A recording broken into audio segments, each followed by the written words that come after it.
Hello, everyone. There we go. Things looking good.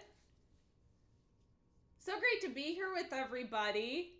Thank you all so much for coming to our monthly Cello Tip Thursday live stream.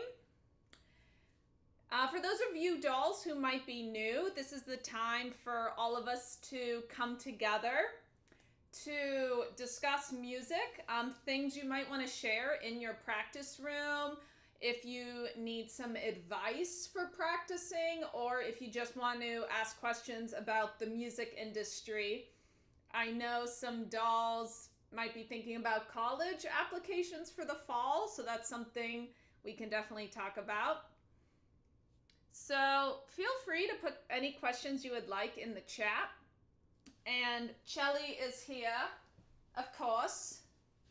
He's really the star of everything, let's be honest. Oh, and thank you. Thank you so much. Yeah, thank you. A doll on YouTube said I look great today, which I really appreciate because the hair wasn't hairing. The hair was not happening this afternoon, so had to take a couple extra minutes. So I appreciate that. Someone said, please talk about college application stuff. Well, I could do a whole hour talk on college applications. What would you like to know? Is there anything specific that you want to know? We could definitely go into that. There we go. So yeah, I'll definitely start talking a little bit about college applications. So, oh great. This doll just read my mind. They said, I want to know about trial lessons, and that was going to be exactly where I was going to start. So this is from Franklin on YouTube. So you read my mind. I was definitely going to start by talking about trial lessons. So for those of you who are considering oh, thank you. Thank you. Kind words on Instagram. Thank you for the congratulations. So for trial lessons, for those of you who might be considering a music degree, and it doesn't matter what level, it could be bachelor's, master's, diploma, doctorate, you should definitely take a trial lesson with a prospective teacher. And I'll be honest, the teacher is the top priority for what kind of college you're going to go to, because this is the person that you are going to be taking private lessons with for 2 to 4 years, and they're really going to help shape you into the player you want to be. So the teacher at your college is extremely important. So usually what I like to do is schedule lessons. Let's see. Applications are usually due at the end of December, sometimes January. So I would take lessons in the fall or late in the summer if you want to get ahead on it and you have a lot of trial lessons to schedule in. So what I would do is, I think a lot of professors really appreciate students who are open and just say, hey, I'm very interested in auditioning for your college. I would love to meet with you and have a lesson together. And that is really going to allow you to also feel if the lesson is encouraging, and it allows you to see the teacher's personality. So I know going into it, you might be nervous, but just remember, this is also for you. I definitely felt pressure to impress all of the teachers I had trial lessons with. But go into this saying, I am doing this just as much for me. Because I'm going to be honest, when I had my list of colleges, my trial lessons allowed me to shrink the list. And it wasn't so much about the quality of the lessons. I just felt like I clicked with some teachers more than others. and that can really help you with your decision. So go into it. I know you always want to play well for a lesson, but you're also, in a way, trying out the teacher. So this is definitely for you. And one thing that I don't think a lot of people talk about, be prepared to pay the teacher. Because a lot of people, I can't imagine how awkward it would be, because I'm going to be honest, I probably paid for about half of my trial lessons. And it just depended. I don't know. You know, sometimes I don't really know what goes into that decision, but it's very respectful to always offer to pay. And I know sometimes money is really tight, but it's just a very, it's kind of lesson etiquette. Even though you're going there for a trial lesson and a one-time lesson, I would really offer to pay the professor. They are giving you their time. They are giving you an hour plus out of their day to meet. And also, don't be afraid to talk about the audition process at the end of your trial lesson. Ask, what do you think the school is looking for? What do you think, what is the teacher looking for their studio student? Do they have any advice? You know, it's okay to ask questions about the audition as well. And my final tip, especially because I had to travel a lot for some of my lessons, make sure you're well hydrated, well fed, and well rested. It's very easy to lose track of self-care when you're traveling a lot. And I always made sure I had a good night's sleep before a trial lesson. And if you need tips, if you're having to fly with your instrument, I do have a 2-part video series on my channel about flying with a cello. I know that has a lot of valid concerns out there. It can be a very difficult, tricky situation. I'm gonna knock on my wooden table. I haven't had an issue with an airline and my cello. So I share everything I know in those videos. It's an excellent question. Best of luck on your trial lessons. It is a really exciting experience, and you get to try out new teachers, hear different feedback. So I think that's awesome. Great question. There's so much to go into that, I'm telling you, because there's just a lot to talk about with trial lessons. But I really tried to narrow in on some of the tips that I don't think are talked about a lot. So feel free, if you have any follow-up questions about that, I would be thrilled to elaborate on anything you might need.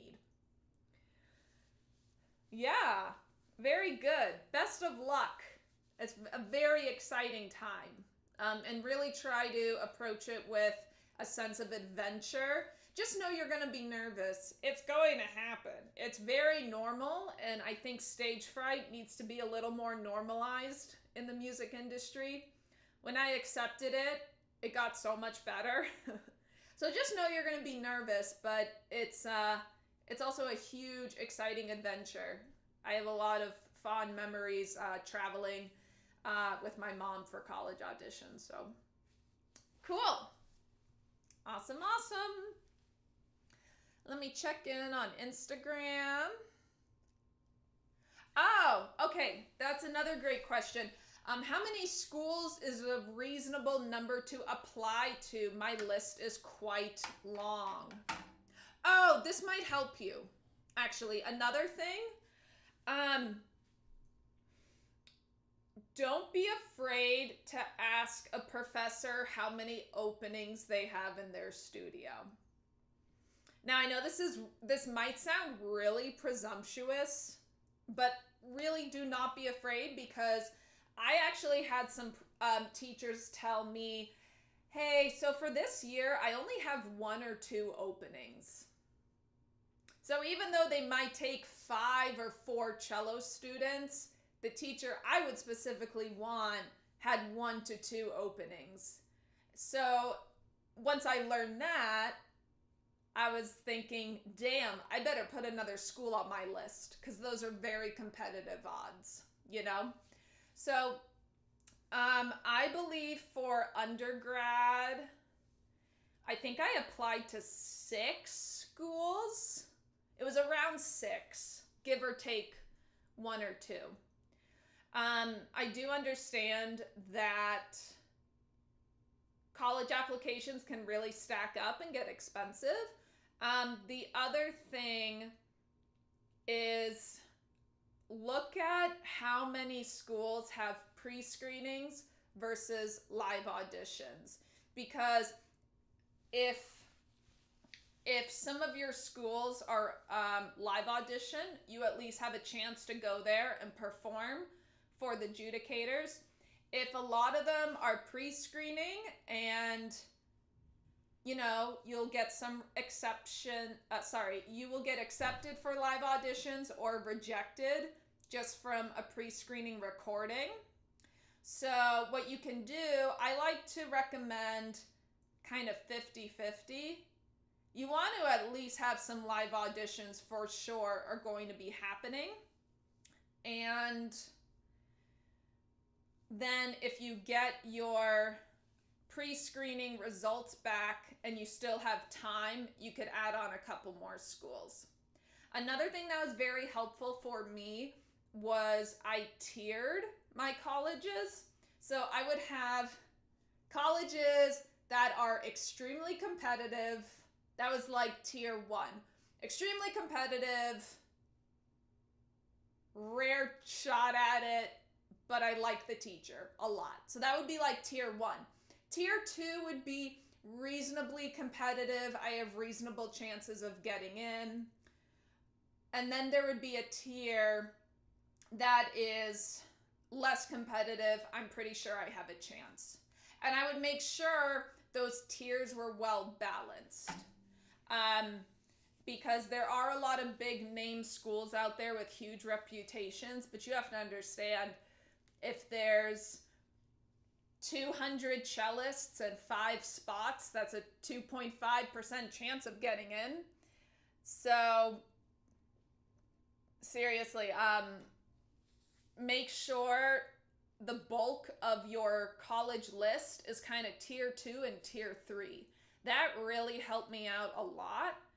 And also be very transparent about your current private teacher. Like really talk to them about this. My private teacher was really influential for my college list at the time, my high school private teacher.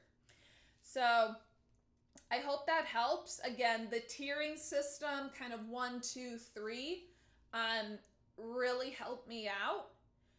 And in terms of acceptances, I think I did a good amount. I had a couple of places to choose from in the end, which I was very grateful for. But so it's a combination, right? How many schools do I have to apply to? How many application fees can you afford? How many places can you afford to travel to? Let's say every single place on your list said, yes, we want you for a live audition. Then you have to do that many trips. I don't know since the pandemic if colleges are open to video and Zoom auditions. I don't know if that's become a thing since 2020. But that was something I had to think about in my time. I was applying for undergrad in 2011. No, going into 2011 because I graduated high school in 2011 and I was attending college by the fall. So things might have changed. So there's a lot of factors, but how many applications can you afford? How many traveling or flights are you prepared to afford? And then trial lessons, I will say, really give an excellent impression to the teacher. It shows how dedicated you are, how committed you are, and that really helps you to stand out in a positive way. I would definitely say ask sooner rather than later because their schedules tend to fill up really quickly, especially in the fall semester. So I honestly recommend asking for the end of the summertime, because fall, they're going to get a ton of trial lesson inquiries, and then they have to balance their college teaching load.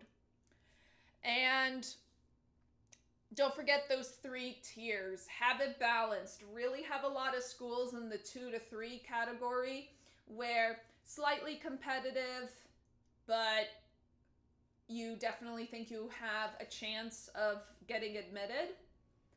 And then have a couple reach dream schools.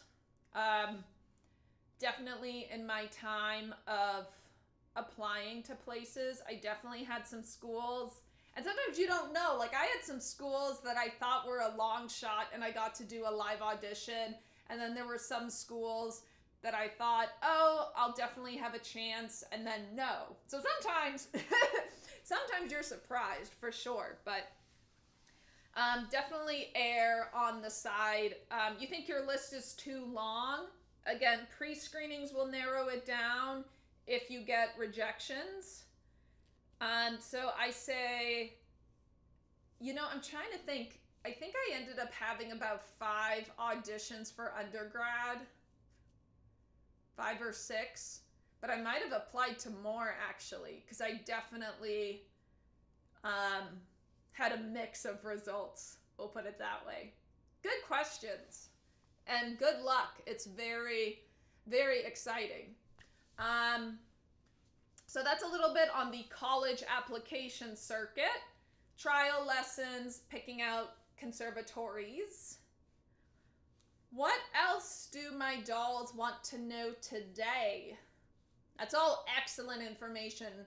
So thank you so much for sharing, Franklin, and I hope a lot of dolls that see this will really benefit. It's an excellent question.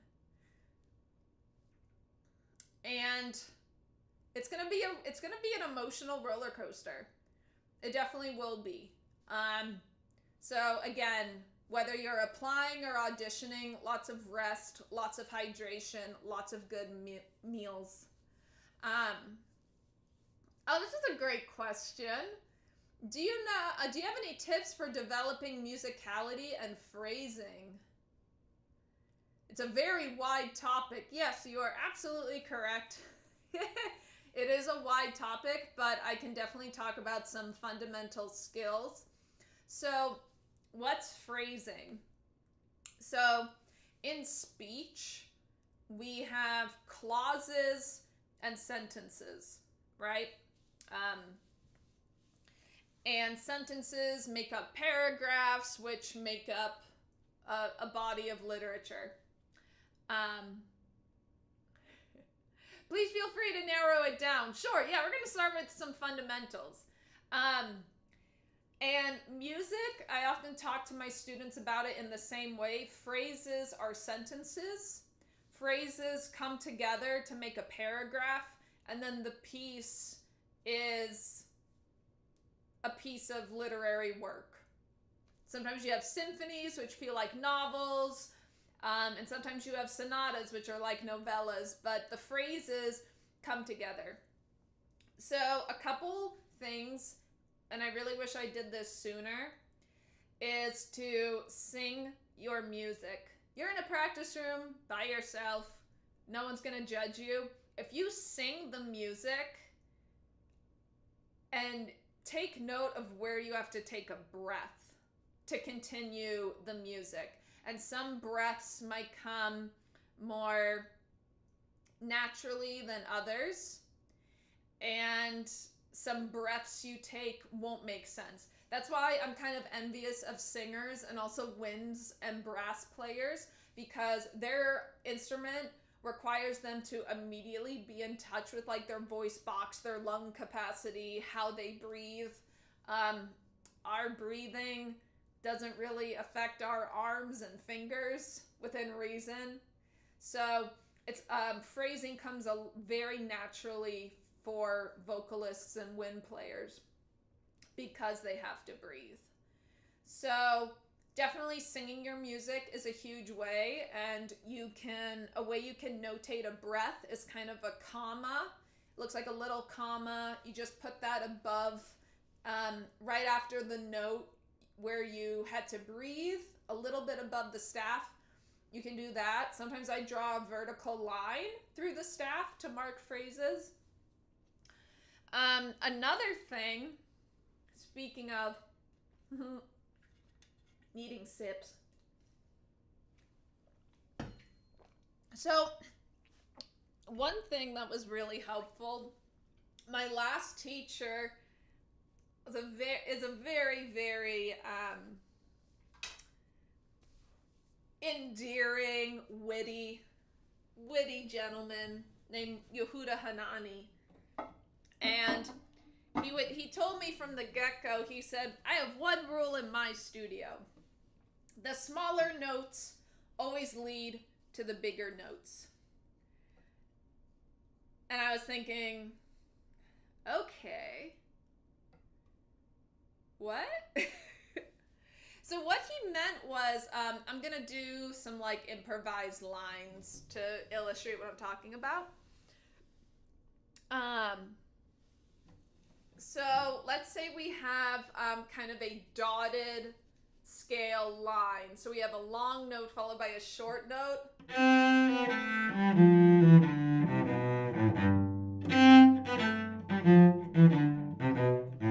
You know, sometimes when people play that kind of stuff,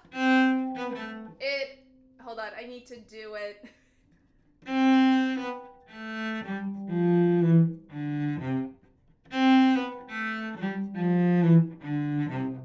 That's wrong. So the little note, even though it's slurred,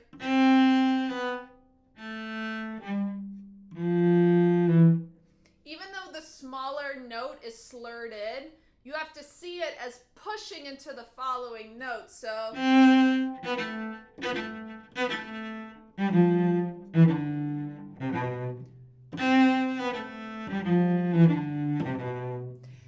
the smaller note kind of has this push into the note that comes after it.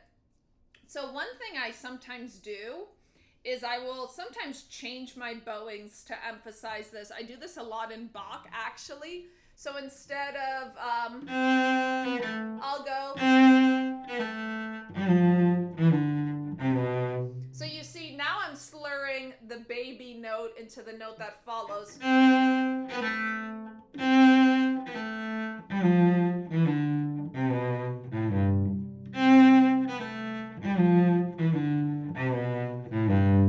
So now the slur fits the phrasing I want. But sometimes due to traditions, especially in older music like classical, it's a stylistic thing. So even if you have to keep the previous bowing,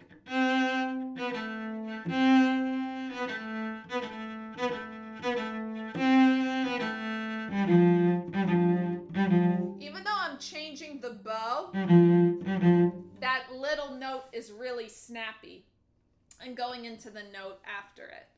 I have some questions. I want to take a little pause because there are some questions in the chat. There is a question regarding TikTok. I am on TikTok. I don't live stream on TikTok right now just because I would need a third device. I'm already streaming on YouTube and Instagram, but I am on TikTok. You can see some of my videos there.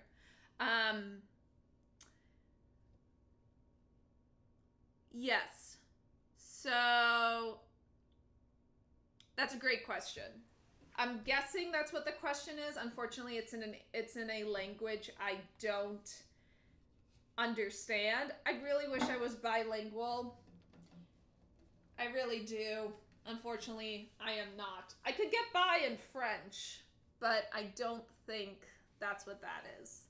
So I really hope, yes, I am on TikTok. I really hope that's what your question means.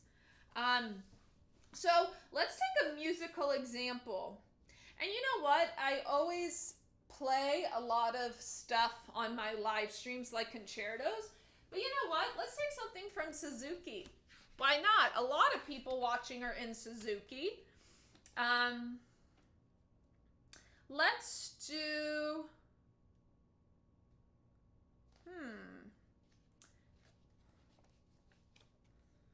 why not? Suzuki's great.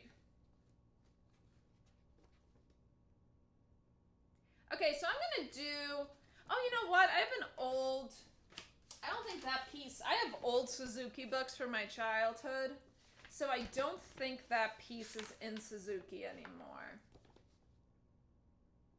Oh, let's do the Swan. How about that? That's in Suzuki. A lot of people know it. Let's talk about phrasing in the Swan. So we're just going to focus on the idea the smaller notes lead to the bigger notes. And with a lot of pieces, especially the Swan, you have to really sustain through the bow. So think of the bow as your breath. So vocalists, when players really have to breathe, physically, the bow is how we breathe. If you stop the bow, pointing at you, YouTube, pointing at you, Instagram. If you stop the bow, then you will have a breath, whether you want it or not. So a big part of phrasing is being very intentional with your bow. So to start the Swan, we have 6 quarter notes, a half note tied to an eighth, a single eighth note, and a half. So we have to do some math. You find if there's a rhythm going on, it's going until the next whatever long note is. So I'm going to go from the top. We have quarter notes and then a half note. Half note, that's my long note. So I got to lead my quarter notes into the half note. The small notes lead into the bigger notes. So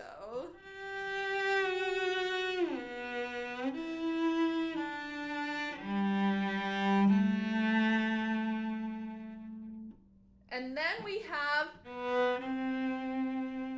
that's the trick. So the quarter notes are a little more self-explanatory. Now let's say our half note went to a whole note. I'm just gonna make up something, so.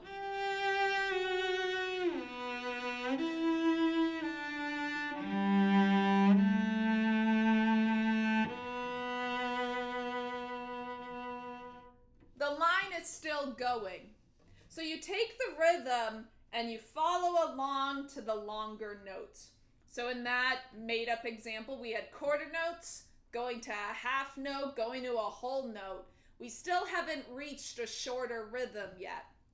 If the whole note had quarter notes after it, then that whole note is the stopping point. That is the longest rhythm we have encountered in the phrase. I hope a lot of you are with me here. So you have to look at your rhythms and where they lead to. Are they going to something shorter? Is this the start of a new idea? Or do we have shorter notes to come? So quarters.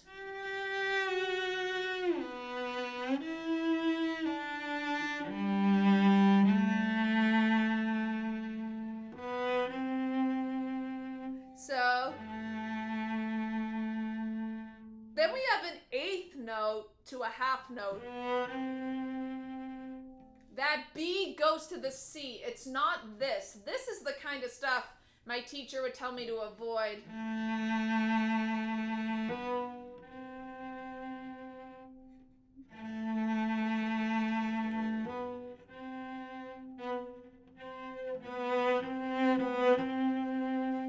Your eighth note is a pickup, da-dum. It's not da-da-ba. So you always have to find these shorter rhythms that are kind of piggybacking into a longer rhythm. So now let's go on. We have a half note and then eighth notes. So this is the start of one of those big scales we see in the Swan. So our half note is kind of a starting place, and then we have this gesture of eighth notes. that lead up to a high note. So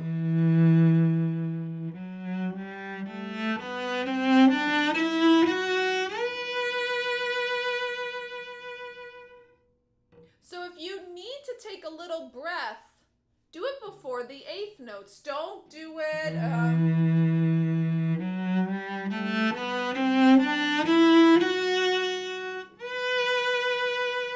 I'm exaggerating for the sake of teaching, but again, we have a stream of a fast rhythm. We have a bunch of eighth notes. That was my rock stop. We have a bunch of eighth notes that are going to lead us somewhere. We have a half note, eighth notes, dotted half note that's tied. So long rhythms, shorter rhythms, longer rhythm. That longer rhythm kind of starts the phrase. You can take a little bit of a breath and then you have a gesture all the way to the top. Okay. Another example. We have, I know I'm jumping around in this piece, but we have the same rhythm twice. 3 quarter notes plus a half note and 2 eighth notes. Well, let's look at the values. Quarter note, half note is longer. Okay, so my quarter notes are going to the half note. But then we have eighth notes. Fast rhythm. They must be going somewhere else. This is the kind of mentality you have to use when you're thinking about phrasing. Quarter notes, 1 beat. Half note, 2 beat. Okay, we're gradually getting longer. Then eighth notes, half a beat. Those are much shorter. So really look when you have a long note value followed by shorter stuff. That longer note is going to be your natural place to take a breath. So now instead of talking, I'm going to play it to demonstrate. I'm going to play it correctly, and then I'm going to play it incorrectly. So here's the correct version.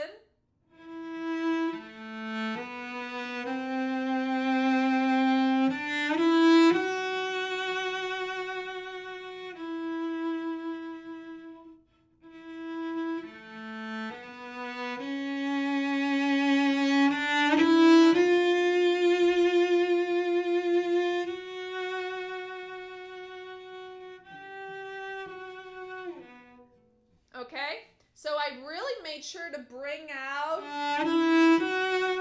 where those eighth notes are leading us into that E. Oh, I'm sorry, F sharp. Oh my goodness.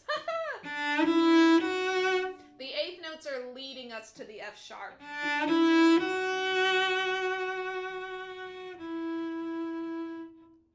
And then we have a rest. And before I get to that, now I'm going to play it incorrectly. Very incorrectly. Okay?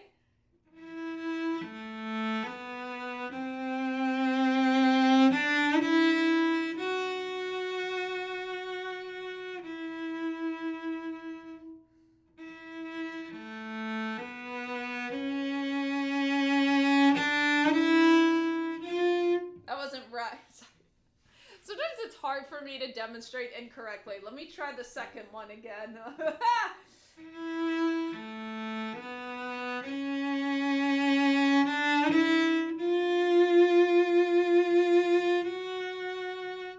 So you see, I'm putting in a weird breath.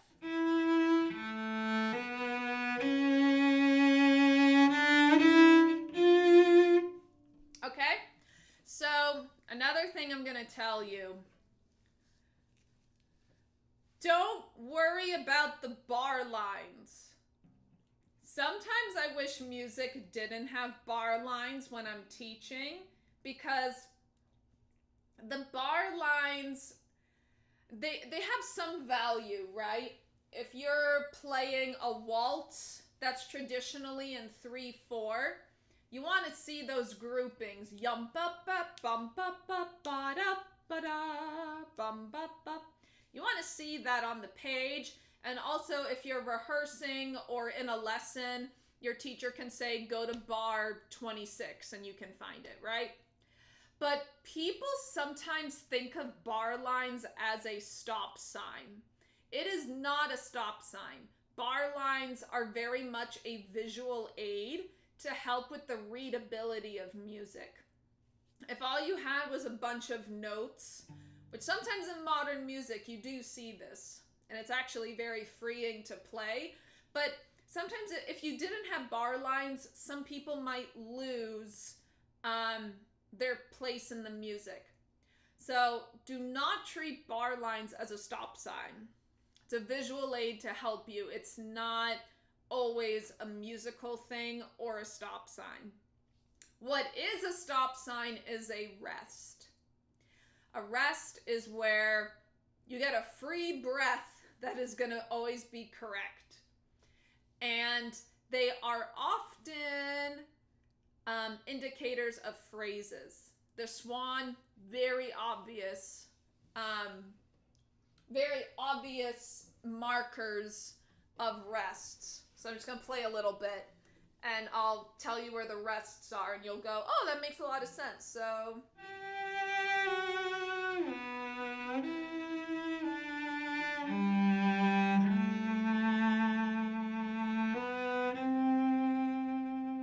rest.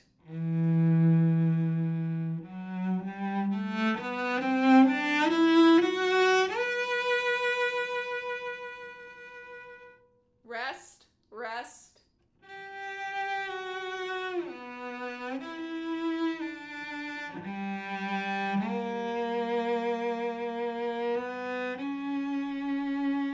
No rest here, but it's a dotted half note, 3 beats, and then we have a dotted quarter, shorter. Which one's shorter? The dotted half note or the dotted quarter? The dotted quarter. So since that comes after, we know it's the start of a new idea. The longer rhythms allow you to have a little bit of suspension in time, which, again, could be a comma in a sentence, could be a period in a sentence. Longer rhythms and rests are huge indicators of phrases. Great. Awesome question. And I know I took a long time to answer that, but that is something that's probably the top thing that really helped with my concepts of phrasing. And there are other like common tricks too, like if you're playing something that's pretty traditional, like Baroque or classical, a lot of romantic music too. If you're in something like 4/4 or 2/4, where the bottom number of your time signature is a 4. Actually, I shouldn't say that, because you see it in 6/8 and 9/8 or 12/8. 8-bar phrases are very common. 4 to 8-bar phrases, depending on your tempo. So a lot of phrases in classical music are grouped into 4 and 8. And sometimes I talk in my lessons with students, there's always some sort of conversation happening in music. You have a question and an answer. You have a statement and then an agreement, a rebuttal, a disagreement, like a very animated disagreement. So sometimes you'll have that in a 4+4 or an 8-bar question and answer, statement, response. And that's something that is a lot of fun to ask yourself, is this a question? Is this a statement? Does this have certainty? Is this pondering? And just because we're on it, I'm going to do the swan one more time. I hope you all aren't, but it's a very famous example that I think a lot of you dolls know. And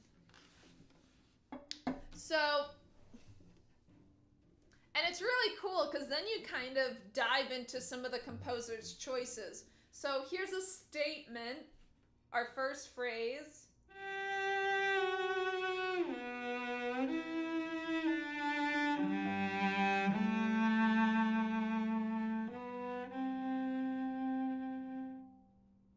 I sound pretty content, right?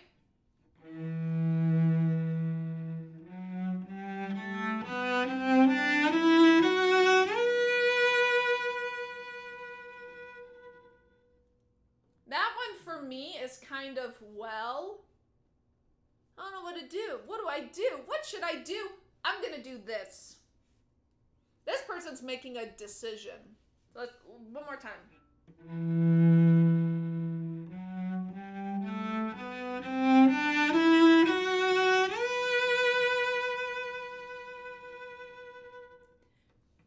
That miming and playing was actually tricky, but I hope it came across. So now let's go on.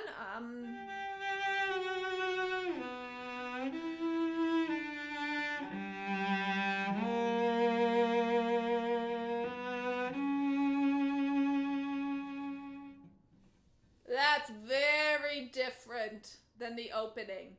To me, that's kind of a question or a surprise, right? Because Saint-Saëns changes the notes there, but it's a little bit like le gasp, right? Right? You get what I mean?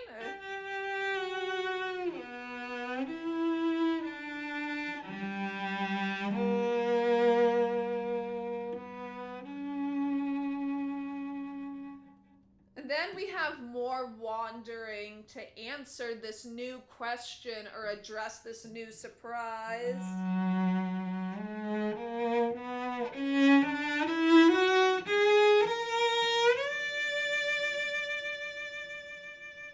I think I could do some more wandering. I got a little too excited. Let's try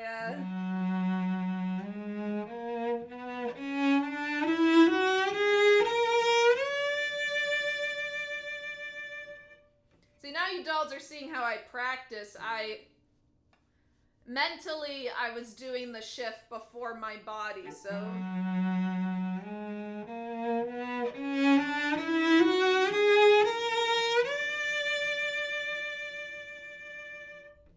Okay?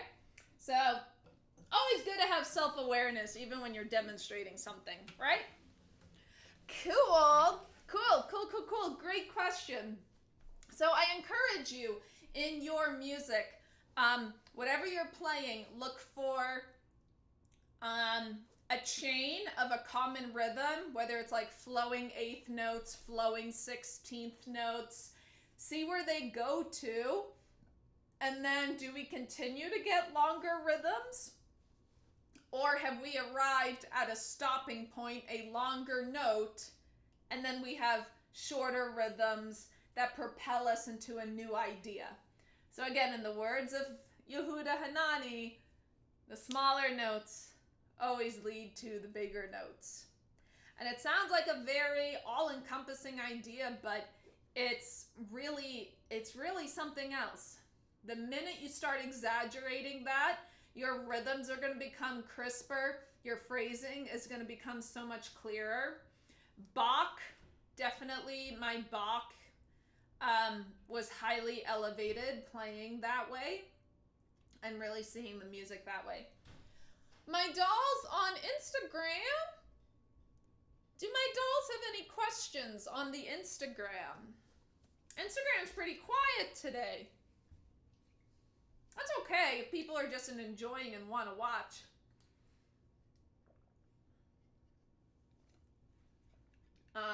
Yeah. Awesome. Cool.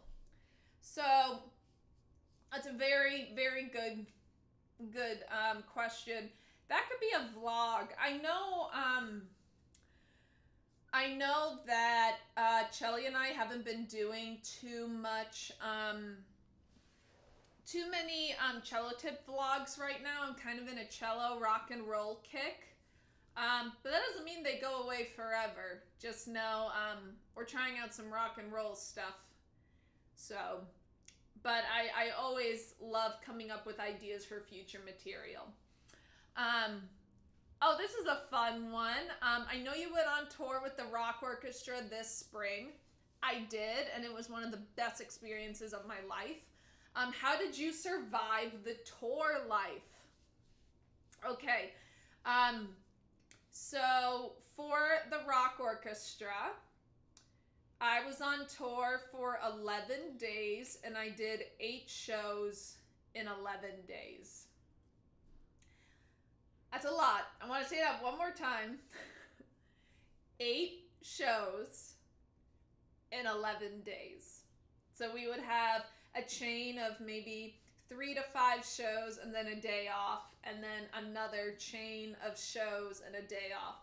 So those days off definitely did some self-care and TLC. And for those of you who are wondering, we toured on a bus, like a tour bus, just like how a lot of other bands do. We had about, I think we had about 10 to 11 people on our tour bus, not including the driver. And I've always wanted to be on a bus tour. I had so much fun. Loved doing the bus tour. And so what happened on the tour was, I'll tell you a little bit about our schedule. So that's really key, is if you find yourself on a tour, how did I survive the tour life? I was very hyper aware of the schedule. And the other thing too, you really need to be a team player on tour life. And that's the thing, because you are basically living in a moving house with 11 people, and you have to be very flexible and helping everyone out. We all helped out each other on tour, and that made for a very close camaraderie on the tour bus and within the orchestra. So just always, being willing to lend a hand, being flexible if the schedule changes. Nobody wants a diva.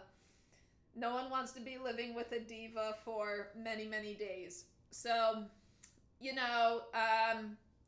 I remember we were at one of the venues, and all the concert venues we went to had showers. So we actually showered after the show and then went on the bus. No hot water. Not even warm water. And I wasn't thrilled. I mean, other people weren't thrilled, but at the same time, it's like, okay, you really get into this healthy group mentality. Like, I'm not the only person going through this. Everybody has to go through this. Someone said in the group, what is this orchestra called? It is called the Rock Orchestra. I have them linked in my Instagram bio if you want to look them up. I have them tagged. I'm a very proud member. And they're incredible. They're incredible people. We felt like a big touring family. But at the same time, too, another way that I survived the tour life, you also have to be very kind of reading the room, too. Again, you're all in this together. It's a team effort. It's a family effort. If someone's having a rough day, maybe someone's homesick, maybe someone hasn't slept in their own bed for 2 months and they need some space, just give them space. That's the other thing too. Just being very receptive and adaptive and flexible is how you survive tour life. I absolutely loved it. I came away with some beautiful friendships, and it was great. And I just think really going into it with that kind of attitude is the way to go. Now, I was very lucky because everyone on the tour was very likable and content. It's very likely you will be on a tour someday with someone who isn't that way. And it's also their first tour, and they are learning that tour life might not be for them. And again, sometimes you just have to give those people some space because you don't want it to affect your experience. And again, I'm a big, I love being social. I love meeting people and talking to people. And again, just a lot of self-awareness and reading the room, you know, and being very considerate of other people. Being on tour is a very selfless experience. Very selfless. And just helping each other out, supporting one another, and having that kind of attitude. And the other thing, kind of, well, yeah, I mean, some days were very tiring. That's why making sure you have plenty of sleep, sleeping, and eating. Actually, when I got home from tour, I wasn't tired nearly as much as I expected because we didn't have sound checks until 3:30, 4 p.m. So for the first half of the day, you could do whatever you wanted. Even if you had a really late night, you could sleep. You could sleep a lot. I did a lot of sleeping on tour, especially because I had time zone changes to adjust to. But lots of sleep, lots of good food, and just being very considerate of other people's spaces and emotions. You're going to have a fabulous time because at the same time, you're in an environment where everybody wants this production to go so well. Everybody wants to have a fun experience, and you all have so much common ground from the get-go. So it's a great question. If you don't know the Rock Orchestra, I highly recommend looking into them. They originated in the UK, and they cover a lot of music that I love, and a lot of them, it was really fun because I was thinking, oh my God, I know like half of the set list already because I've played cello covers of it on my page. There's a lot of like Evanescence, Metallica, so anything from like the 80s to present day that's alternative rock. And we have some incredible singers who join us on stage. So half of the show has songs with singers, and then there are instrumentals. My favorites are System of a Down. Oh man, those songs that are instrumentals get so ramped up, and they're so rhythmic and energizing, and the audience goes wild whenever we play those. So they're on Instagram and YouTube, and I think, yeah, one of the System of a Down's songs, Toxicity, is on their YouTube channel. So, and you know, maybe we'll be hearing more about them later in the year. We will see. That's all I'm gonna say. Okay. So very great question. And I definitely love tour life, and I really hope I get to do it some more, with more people, more groups. You're most welcome. Yeah, it was an incredible experience. Always wanted to do it and loved it. Loved every minute of being on tour with them. And I was definitely very fortunate because it was a very considerate group of people that, you know, made sure we always had food available, water available, like little things like that that actually really matter. So it was a great first experience. So yeah, little things on tour really make it worthwhile, like having a water bottle.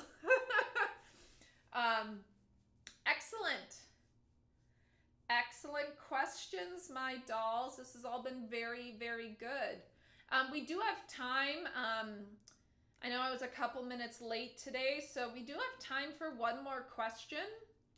If anybody has a question they would like to ask, something demonstrated on cello.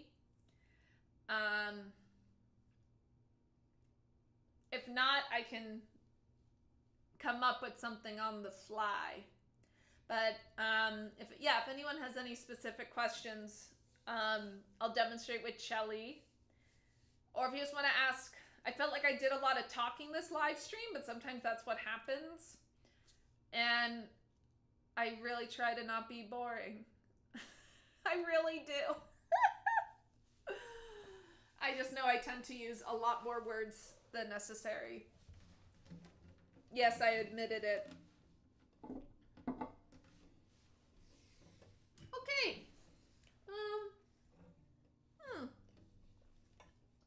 I know what we're going to talk about. This really cool, one reason I love being a teacher. Oh, thank you. So one reason I love being a teacher is I have to vocalize. Oh, that's a good question. Okay, great. I would rather answer your questions than just taka. Can you demonstrate a pianissimo to a fortissimo on a single bow? So, for those of you who might not know, those are dynamics, which attributes to the volume, the strength, and the quality, of a sound. I like to think of a dynamic having those three elements rather than just loud or soft. Fortissimo is very thick, bold. Pianissimos, you can have a very delicate, almost like a glass sculpture, very delicate and fragile. Sometimes you can make them kind of sickly sounding if you're playing a darker piece with a darker story. So think of dynamics as having multiple layers, not just volume. So how do we do it in a single bow?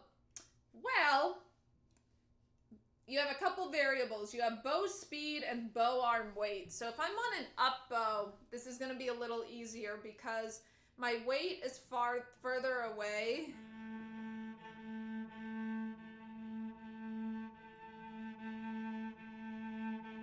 And this is what you could do to practice. Get a really nice color and sound.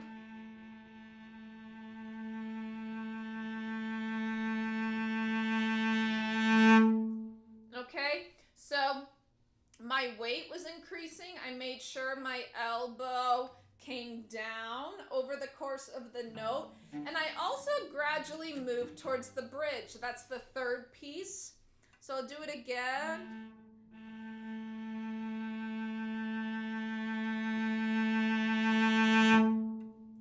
Okay, and that requires a lot of bow control. It's a really good exercise, actually. And another thing you can do, you can tilt your bow hair. So if I have the stick going towards me, I'm kind of on the tippy toes of my bow hair.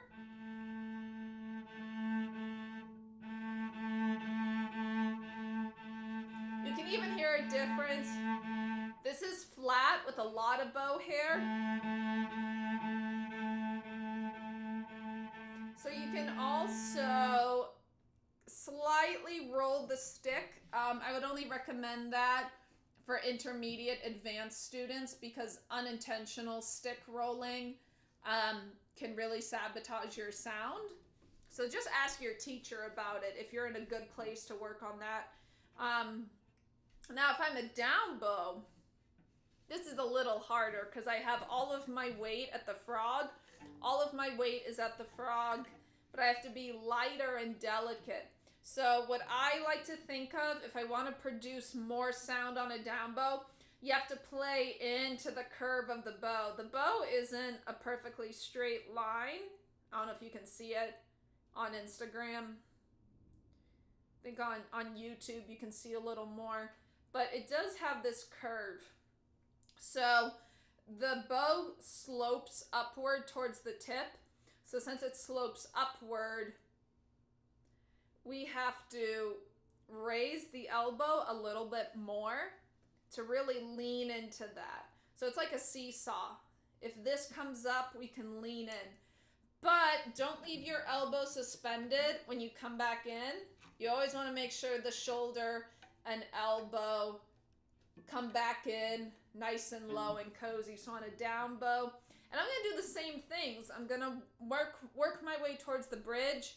We're just going to use a little more elbow leverage since we're going towards the tip in this version. So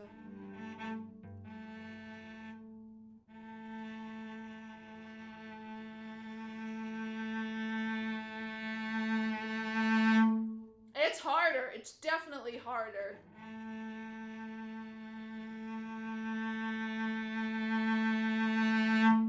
And the other thing too, I'm kind of using a slower bow. Well, where is it slower? Let me see.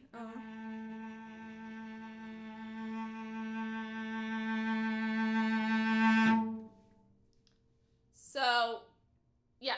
So what I do, I kind of start a little fast, and then I slow down as I crescendo. And then, so I go slow, speed it up to grow the sound, and then I stay there for the finishing fortissimo. Someone did make a fun comment on Instagram. I would love to share it. Someone said, do you know anything by the Nocturnal Affair? I don't, maybe, actually. I might. But I'm always looking for more alternative rock bands to get into. So you inspired me to look them up later. I definitely will. Yes, this is an educational live stream. Someone wrote, every time I try to play an orchestral instrument, it sounds like a cat screaming. We've all been there. All have been there. You know what's interesting? When I started cello, it was a time where everyone didn't have a video camera in their pocket, i.e. a smartphone. But I bet you if my mom did, when I was a little kid, I would have a lot of videos to share. So just so you know, that's a stage everyone has to go through. Having kind of poor sound quality. Because if you think about it, you really got to think about this. This is hair from a horse. It's horse hair. And I am playing on a metal string on a wooden box. That's what I'm doing to make music. So it's a very, very difficult skill set. It's very difficult. Takes tons and tons of practice and being aware of your body weight, all that kind of stuff. So everyone, we've all had that stage of scratchy, squeaky tone quality. But definitely, thank you for the recommendation. I would love to look into their music for sure. I feel like I have heard, now that I'm thinking about the name, it is ringing some bells. And maybe, you know, I'm doing some mini cover series. Maybe I'll add them to the list. So,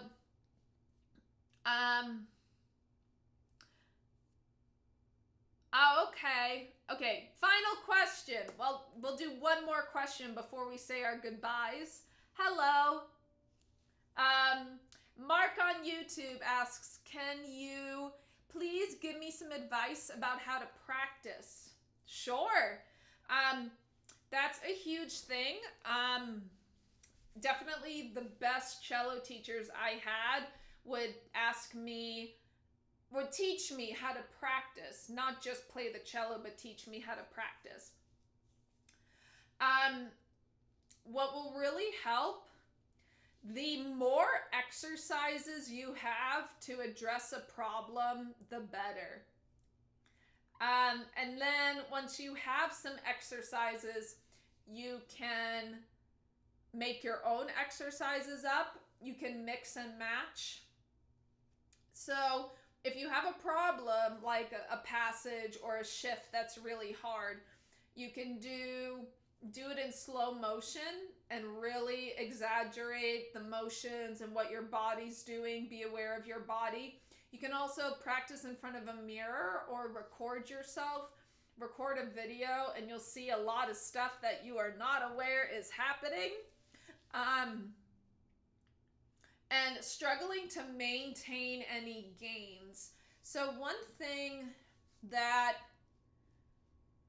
I'm only speaking from my perspective, this was very humbling for me, is when I learned, oh, I have to do that exercise longer than like 2 days? What?